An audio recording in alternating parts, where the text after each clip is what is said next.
I'd like now to introduce our next speaker. Professor Fergal McGarry is from the School of History, Anthropology, Philosophy and Politics at Queen's University here in Belfast.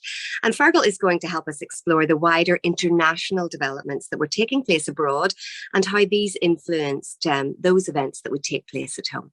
Fergal. Thank you, Tara, and thanks also to the organisers for the invitation to speak today.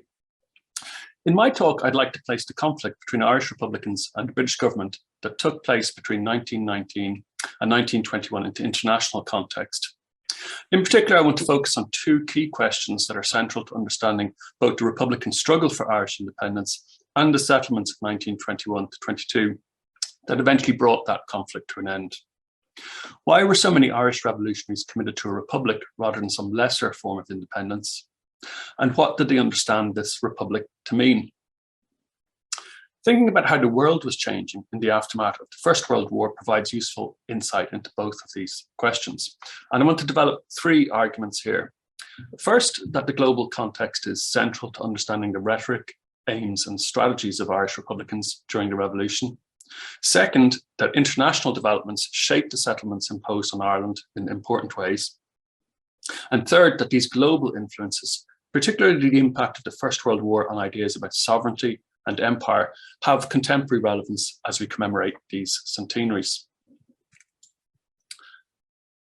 And while I will focus on international aspects of the Republican campaign, I'll briefly touch on unionist efforts to counter this campaign by publicising the very different understanding of the issues at stake in the conflict in Ireland.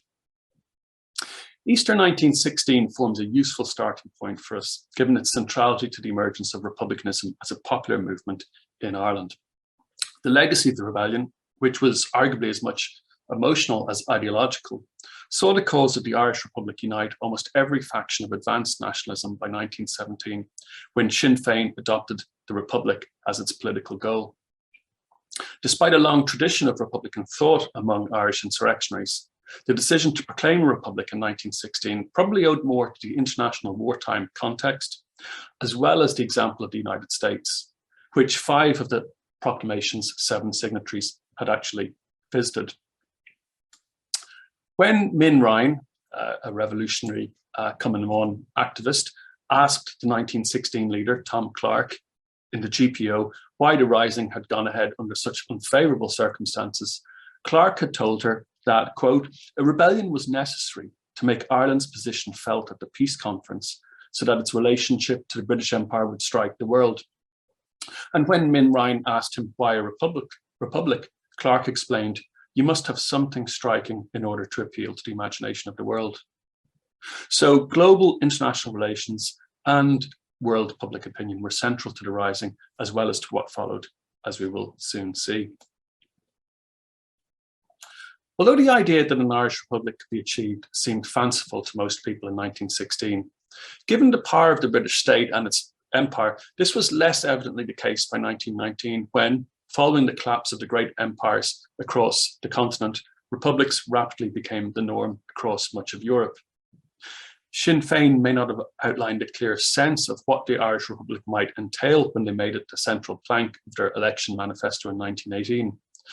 But the party did outline very clearly how they thought a republic could be achieved.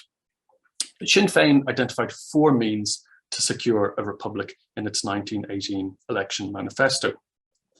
Firstly, abstention from Westminster. Secondly, political struggle. Third, the establishment of an Irish Dáil or parliament. And fourthly, an appeal to the Paris Peace Conference for the recognition of the Irish Republic. Sinn Féin's appeal to a peace conference that had declared its intention to organise the future of the nations of the world on the principle of government by consent of the government was astute. Republicans and imperialists alike understood the potentially incendiary implications of President Wilson's 14 points, which seemed to herald a new world order based on national self-determination and the rule of international law rather than military might. And if you have a look at our image here, you can see how the idea, this is Republican propaganda, obviously from Sinn Féin, the idea that Ireland is being welcomed into the new international community of nations by the power of America. And you can see there on the left-hand side of the picture, France and England, the imperial powers, looking very shifty about what the consequences of this new world political order will be. So this is really the Wilsonian idea stemming from President Wilson's declaration made in 1917 that the war had become a war for the freedom of small nations, and that the future of the new political order after the First World War would be one based on national self-determination and national sovereignty. So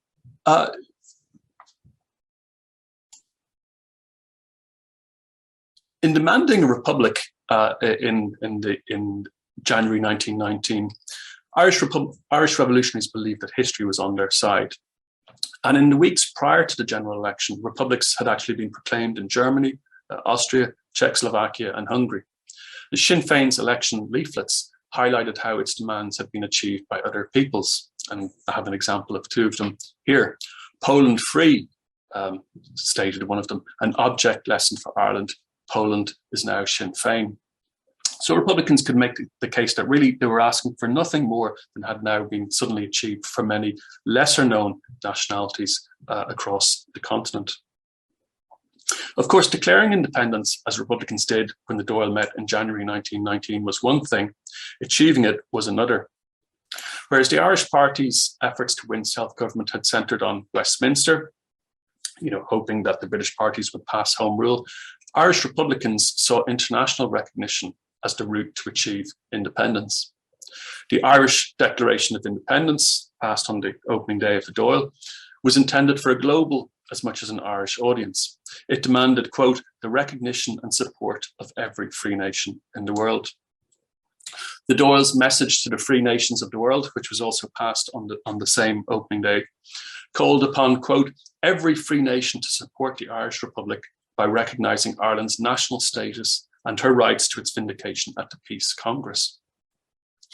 And in retrospect, what is really striking about early 1919, the period we now remember as the beginning of the War of Independence, was the extent to which propaganda and politics, rather than violence, were central to Republican thinking and Republican strategy. Indeed, for many within Sinn Féin, and even for some Irish volunteers, the shooting of two RIC men at Solohead Beg, County Tipperary, which occurred on the same day that the Dáil first met, came as an unwelcome distraction from the performance orchestrated at the Mansion House before an audience of international press correspondents. But in practical, as opposed to propaganda terms, the idea that independence could be won through an appeal to the Peace Conference was clearly a flawed strategy. The big four powers that would determine the outcome of the international conference were never likely to side against one of their own, Britain, with a movement that had identified with its gallant German allies in 1916. Self-determination, moreover, was intended for the oppressed nations of the defeated empires rather than those of its victors. So, rather than the Poles or the Czechs, the position of the Irish was in some ways more analogous to the anti-colonial nationalists who were similarly excluded from the Peace Conference in 1919, with their hopes initially raised and then dashed by what the historian Erez Manela has described as the Wilsonian moment. Indian and Egyptian revolutionaries, the countries with which Ireland was most frequently compared at this time, embarked on very similar campaigns to win independence. They rejected offers of limited self-government from the imperial powers. They protested at home and abroad and drew on Wilsonian rhetoric to articulate what were actually much longer standing grievances in drawn out political and propaganda campaigns that eventually led to partial independence. And so this year is not only the centenary of the Irish Free State coming into being, but also actually of Egypt, which faced very similar set of political consequences in its struggle for independence from Britain. So when we survey Irish efforts within this wider international context, what is perhaps most striking is the extent to which very similar strategies were used by nationalist revolutionaries across the world. For example, it wasn't only the Irish, but also the Koreans who declared independence, established a republican government, made an appeal to the Peace Conference, sent revolutionary diplomats to that conference in Paris and then to Washington to lobby American support, mobilized diasporic support around the world, but most centered in the US, issued revolutionary bonds in the US, and organized presidential tours across America. So in other words, what the Irish are doing in 1919 and 1920 isn't particularly unique. There's a kind of a template in this period, in this post-war period, of how revolutionaries go about trying to win independence. And crucial to those efforts were efforts on the international stage. So what most marked out the Irish among these other movements was the relative size and influence of its diaspora, a product of the post-famine emigration that had scattered almost 2 million people across the globe, but was very conveniently concentrated in the new global superpower that was the US. Consequently, the Irish were perhaps the best connected and most influential of the international revolutionary movements, disappointed by the failure to secure recognition at Paris. Not for nothing did President Wilson blame the Irish for wrecking his presidency when he failed to win domestic political support for the League of Nations. So turning now from the Republican campaign to win independence to the settlement of that campaign, we might ask ourselves, how did international factors shape the settlements that brought the Irish conflict to an end? So at this point, Paddy, we can dispense with the PowerPoint slides. So I would argue that the way we remember and commemorate the independence struggle places more emphasis than is warranted on the domestic and military dimensions of a campaign that prioritized political struggle, revolutionary diplomacy, and international propaganda.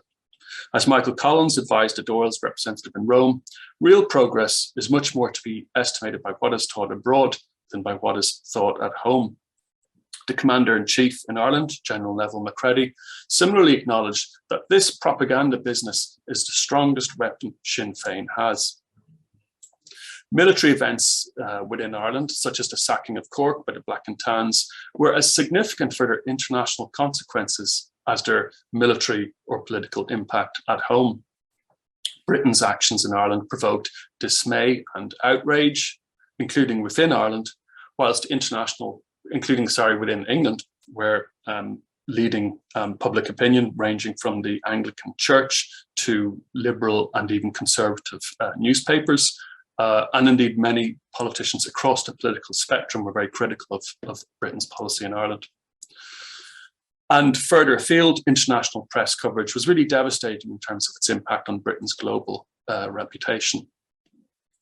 The mobilization of the Irish diaspora ensured that events at home resonated across the world, ensuring that the Irish question transcended narrow ethnic politics.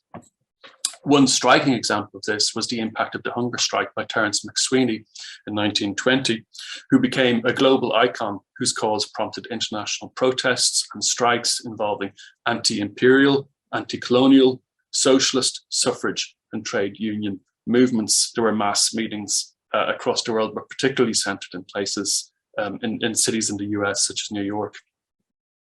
Despite Irish-American racism and the tendency of some Irish Republicans to base their claim to self-government in part on their whiteness, displays of solidarity shown to Irish Republicans included prominent Black rights activists such as W.E.B. Du Bois and Marcus Garvey. So you get this extraordinary kind of wave of radical activism, which isn't solely focused on the Irish question, but rather the Irish question becomes part of this kind of post-war radicalism that's sweeping much of the world, but particularly centered in places like London and Paris and New York as kind of centers of metropolitan agitation. Now, if we look at the other side of the fence, imperialists also believed that the Irish question was rooted in broader political struggles. Sir Henry Wilson, who was chief of the Imperial General Staff, an Irishman, linked the challenge from Irish Republicans with labour unrest throughout Britain, with Bolshevism stemming from the Russian Revolution in 1917, and also with anti-colonial agitation across the British Empire. Britain, Wilson noted in his diary, is fighting New York and Cairo and Calcutta and Moscow, who are only using Ireland as a tool and lever against England, and nothing but determined shooting on our part is any use. Now, imagined or real, these connections shaped British decision-making as to how the Irish War should be conducted and concluded, with the implications for imperial rule in Egypt and India frequently cited by figures such as Wilson, who declared, "If we lose Ireland, we have lost the empire." For British politicians, as the historian Maurice Walsh has noted, among the most discomforting feature of events in Ireland was that tactics of imperial repression, usually concealed, were now being documented and described in the daily press. The condemnation of reprisals by the Black and Tans by conservative as well as liberal British newspapers prompted concerns about the morality and the efficacy of David Lloyd George's Irish policy, undermining his government's resolve to sustain its counter-insurrectionary campaign in Ireland despite increasing military success in the final months of the Irish conflict. In other words, an awareness that it was losing the propaganda war, not least in America, helps to explain the British government's humiliating decision to negotiate with the leaders of a movement that it had only recently condemned as a murder gang. And it wasn't only Republicans, but also Unionists and British officials who sought to mobilize political support across the Atlantic. So in other words, this was an international propaganda war. The Irish-born journalist and editor of The Spectator, Evelyn Wrench, for example, founded the English-speaking Union in 1918 to promote British-American solidarity and to raise awareness of unionist perspectives on the Irish question in the US. His organisation, which is still active, brought American journalists to Ireland and Britain to present an alternative picture of the conflict in Ireland that most people around the world were receiving from war correspondence exposing the atrocities of the Black and Tans and similar incidents. Irish Unionist MPs toured the United States, celebrating Britain's historic links with North America. Unionists met with greater success in Canada, Australia, and New Zealand, however, where Orangism proved influential. In contrast to the US, Irish Catholic figures such as Archbishop Mannix of Melbourne were often regarded with suspicion in the imperial and unionist dominions, where the Irish diaspora was associated with opposition to conscription during the First World War, and increasingly with disloyalty following the Easter Rising of 1916. So if the Republican campaign, and also the campaign of those who opposed Republicans, Irish and British Unionists, was influenced significantly by global factors, so too were the two settlements that brought the conflict in Ireland to an end. The Government of Ireland Act, which partitioned Ireland in 1920 to establish a devolved government in Northern Ireland, and the Anglo-Irish Treaty of 1921 were shaped both by international pressures and imperial calculations. The fateful decision to devolve power from Westminster to a unionist-controlled northern state, rather than simply excluding Ulster from an Irish settlement, which had been the pre-war plan for the Home Rule settlement, resulted in part from a desire to be seen to conform to the new gospel of self-determination. In other words, after the First World War, it became much more difficult to make the case that groups of people should be ruled from afar by the imperial centre. Like the treaty settlement which followed, partition was also shaped by concerns about other troublesome parts of the empire, such as Palestine and Egypt, where new political structures, such as the Mandate, were created to contain nationalist aspirations for independence within reconfigured imperial frameworks. In other words, the kind of settlements that are brought into Ireland in 1920 and 21, but also other parts of the empire, were not about giving national freedom to small groups, but they're rather about figuring out how to keep national groups within a reconfigured British Empire for the next decades going forward. Wider shifts in liberal political thought beyond Britain also shaped the appeal of partition as a means for resolving national differences within imperial structures. The unmixing of peoples through the creation of national self-governing states was regarded positively by the international community in the post-war period, as was demonstrated by the 1923 Treaty of Lausanne, where the redrawing of borders was accompanied by mass population transfers of Greeks and Turks. And although hard to imagine now, the perceived success of Irish partition influenced Britain's partition plans in Palestine and India in the 1920s, 30s, and 1940s. In fact, it was only after the Second World War that it was widely conceded and understood that partition itself was a violent process that intensified rather than resolved conflicts over national identities, and that it tended to result in the greater mistreatment of minorities within these new partitioned states, which often concentrated the political conflicts that had previously existed into more concentrated post-partition spaces. Moving on to the Anglo-Irish Treaty of 1921, we can see that it was also similarly shaped by international factors and imperial considerations. Pressure from the United States and the British Empire contributed to London's decision to concede an Irish dominion to nationalists. And this was a form of statehood defined in the treaty's first article of agreement as having, quote, the same constitutional status as Canada, Australia, New Zealand, and South Africa. And indeed, imperial figures such as the South African statesman Jan Smuts, through their influence on King George V, had helped to facilitate the treaty settlement. Through the leverage provided by its diaspora, Irish Republicans had also influenced Britain's Irish policy, explaining to British MPs the necessity for the unpopular concession of Dominion status to Ireland.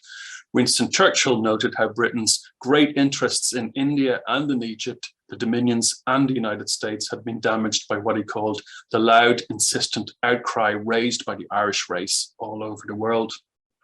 In his influential Caird Hall speech, advocating a treaty that extended his government, quote, to the utmost limit possible, Churchill argued that it would not only be a blessing in itself inestimable, but with it would be removed the greatest obstacle which has ever existed to Anglo-American unity. Far across the Atlantic Ocean, we should reap a harvest sown in the Emerald Isle.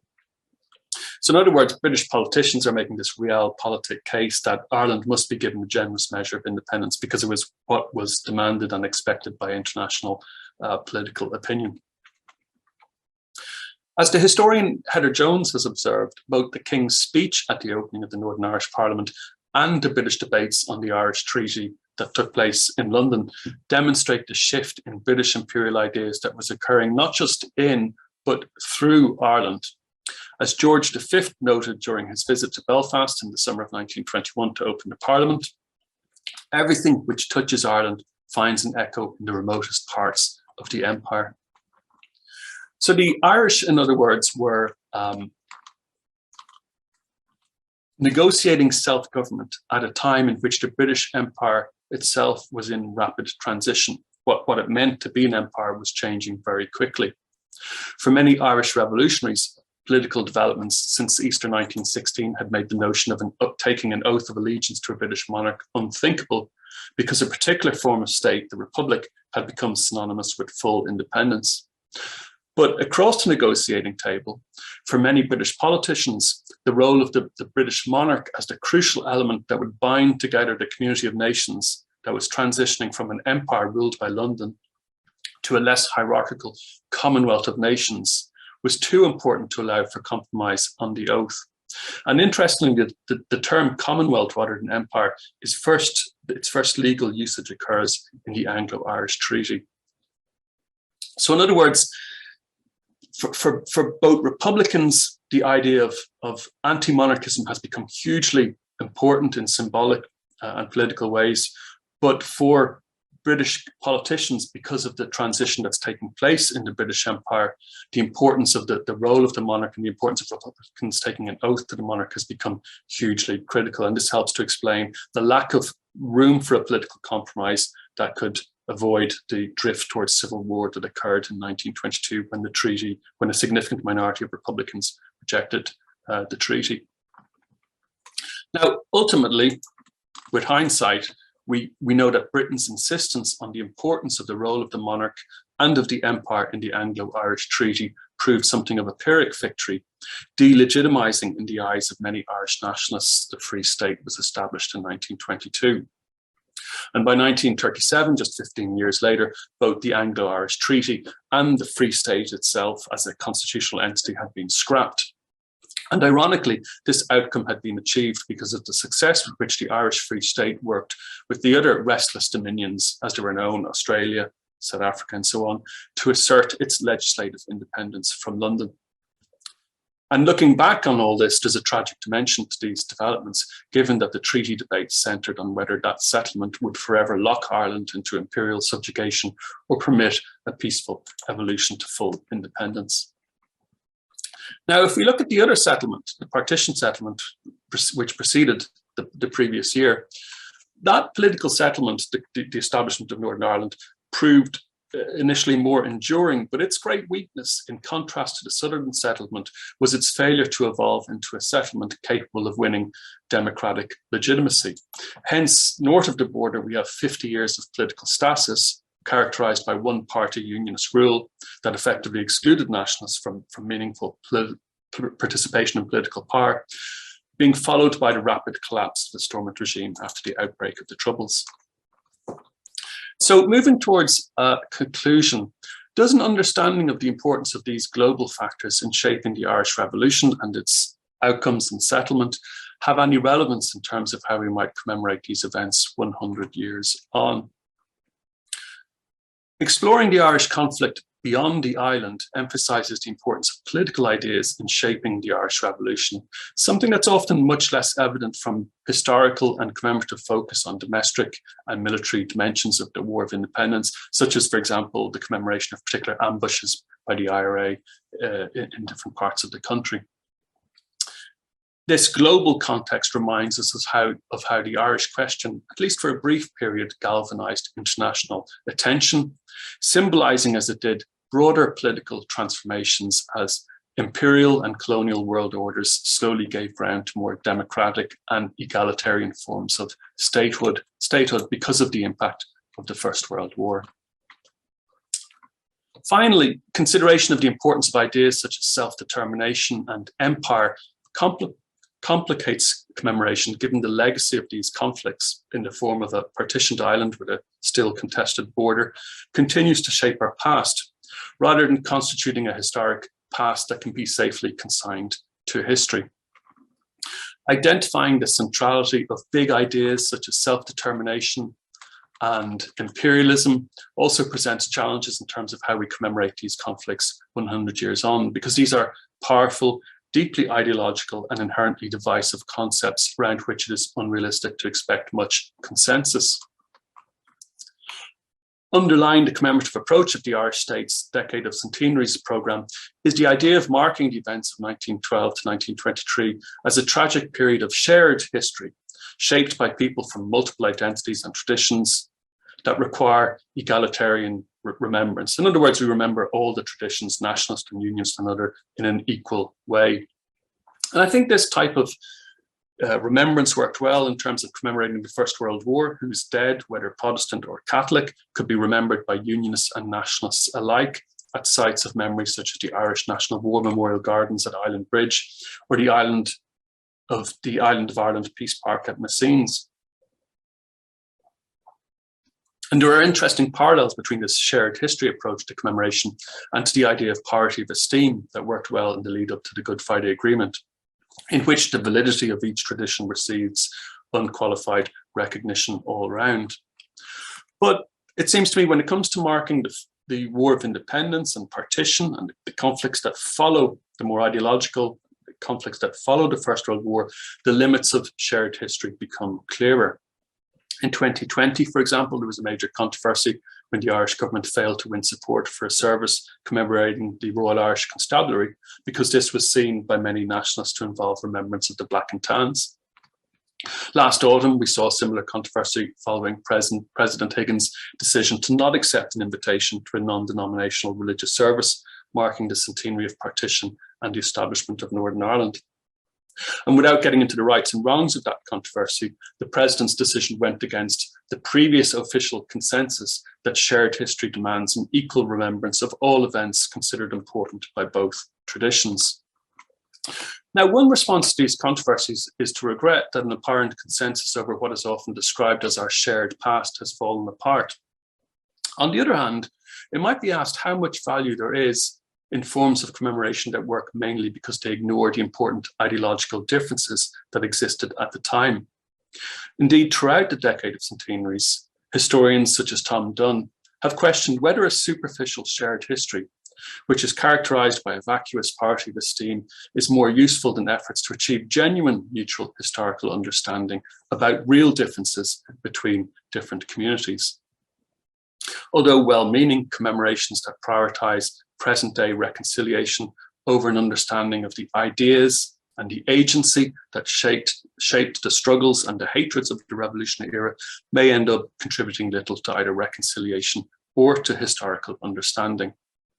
So one alternative approach to this kind of shared history is a pluralist approach that respects different memories of the past and recognizes differences, but doesn't try to resolve these into an agreed historical narrative, or indeed even an agreed historical commemoration of the past.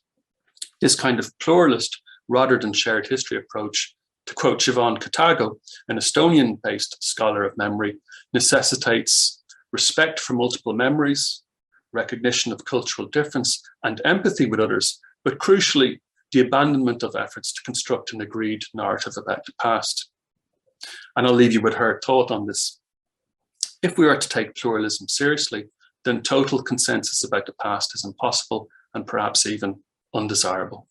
Thanks for listening.